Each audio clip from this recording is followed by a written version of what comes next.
Most people are very confused about the subject of wine in the Quran. At the beginning, the Quran approved of drinking wine, but slowly this changed to complete prohibition. Why and at whose behest did Allah reveal the verse prohibiting the drinking of the wine? This is a question asked by many people. When one studies the hadiths of Bukhari and Muslim, one will come across stories associating Muhammad with the pleasures of drinking wine for almost 15 years before the alleged prohibition verse was revealed. It is important to note that it was Umar ibn al-Khattab who pestered Muhammad about such a prohibition, because Arabs were going to the mosque fighting drunk. As usual, revelations on demand were descended. The following story from the Ahadith points to such a conclusion. Bukhari, Volume 7, Book 69, number 486, narrated by Anas. Before alcoholic drinks were prohibited, we could rarely find wine made from grapes in Medina, for most of our liquors were made from unripe and ripe dates. In the Quran, wine is called khamr and is mentioned explicitly in the following 5 verses only. Al-Baqarah 2.219. They ask thee concerning wine, khamri, and gambling. Say, in them is great sin, ithmu, and some profit, manfa, for men. But the sin, ithmuhuma, is greater than the profit, naf'ihima. In no way is this verse a clear and uncompromising edict on the two personal practices of drinking alcohol and gambling.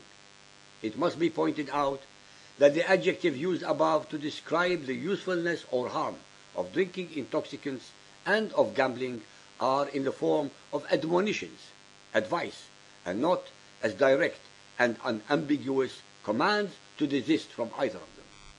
Moreover, it does not make sense to use the adjective sin, a moral concept, in contradistinction to profit, an economic concept. In fact, the Arabic word manfa' should have been translated to benefit and not profit, and the opposite should have been harm instead of sin.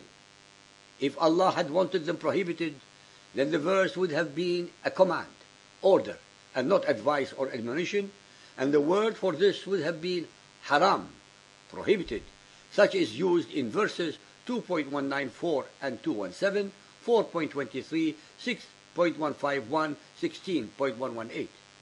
Nowhere in the Quran is the word haram associated with the drinking of wine, nor is there any punishment for being intoxicated. The punishment of 80 lashes was mandated by the later followers of Muhammad, which represents a man-made ruling and not one from Allah. Khamr is also mentioned in 5.90 and 91, 12.36 and 41, the story of Joseph, and lastly in 47.15, rivers of wine in paradise for the believers. In 76.5, wine is implied, not mentioned, mixed with camphor. In 83.25, mistranslated to wine, when in fact the Arabic word rahiq means nectar, is usually used. Al-Nisa 4.43. O ye who believe, approach not prayers with a mind befogged, sukara, until you can understand all what you say. The word sukara means intoxicated. The verse does not prohibit drinking of wine. It is pointing out to the believers that they should not attend prayers while under the influence. So Muhammad advised in this verse against the drunkenness only during prayers. This means that the Muslims were permitted to drink some alcohol in between the times of prayer, though the number of prayers per day would limit drunkenness. However, this further means that after the nighttime prayer, the final one, Muslims could even get drunk. It was on the traditions of Muhammad, his sunnah, because the believers were not following this instruction, that Muhammad had no choice but to prohibit it totally, although there was no revealed verse doing so. Once again, Muhammad's sunnah superseded the Quran. Al-Ma'idah 5.90. O ye who believe, wine, khamru, and gambling are an abomination of Satan's handiwork. Eschew such abomination that you may prosper. Satan's plan is but to excite enmity and hatred between you with intoxicants, khamri, and gambling, and hinder you from the remembrance of Allah and from your prayers. will ye not then abstain? Yet again, abomination means detestation, repugnance, and the verb used is eschew, to avoid, which is a warning but not an outright prohibition. From the story of Joseph in Surah Yusuf 12.36, now with him there came into the prison 2 young men. Said one of them, I see myself in a dream pressing wine, khamra. Joseph said, O my 2 companions of the prison, as to one of you he will pour out the wine, khamra, for his Lord to drink. Al-Nahl 16.67. And from the fruit of the date palm and the vine you get out wholesome drink, sakara, and food. Behold, in this also is a sign for those who are wise. So-called believers and unbelievers, please listen carefully to what the translator of the Quran, Abdullah Yusuf Ali, says regarding this verse.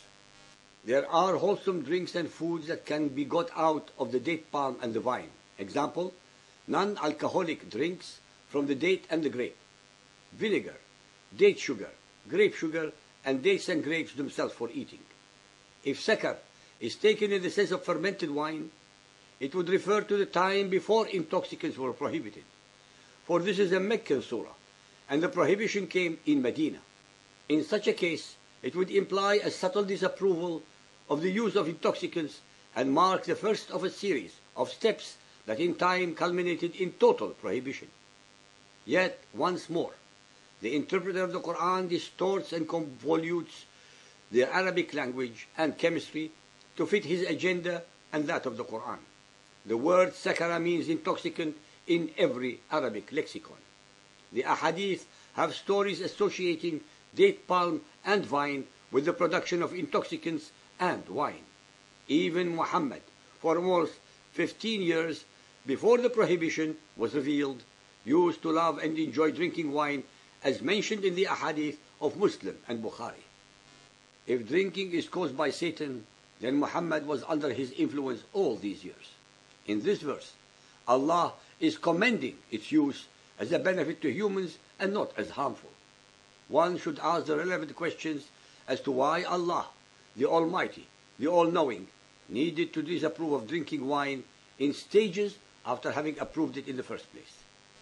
Why did not Allah prohibit it forthwith from the very beginning? How is it possible to imply that Allah did not realize that the followers of Muhammad could not remain sober after drinking wine? These questions need very sobering answers. Muhammad 47.15. Here is a parable of the garden which the righteous are promised. In it are rivers of water incorruptible, rivers of milk of which the taste never changes, rivers of wine, khamr, a joy to those who drink, and rivers of honey, pure and clear. Al-Mutaffifin 83.25. Their thirst will be slaked with pure wine, rahiqin, sealed, makhtum. In fact, the translation of this verse is wrong, since the Quran is mentioning yasquna min rahiqin makhtum, which literally means slake their thirst with nectar from sealed jugs, wherein the Arabic word khamr, denoting wine, is not used. Hence, in the whole of the Quran, there are only 5 instances wherein the word is used explicitly, and only in 2.219 is it frowned upon, but not prohibited. Al-Muwatta Hadith 42.2, the had for drinking wine. Yahya related to me that Umar ibn al-Khattab asked advice about a man drinking wine. Ali ibn Abi Talib said to him, we think that you flog him for it with 80 lashes, because when he drinks he becomes intoxicated, and when he becomes intoxicated he talks confusedly, and when he talks confusedly he lies. 80 lashes is the same amount as for slandering. Omar gave 80 lashes for drinking wine. Al-Nur 24.4. And those who launch a charge against chaste women and produce not 4 witnesses to support their allegation, flog them with 80 stripes.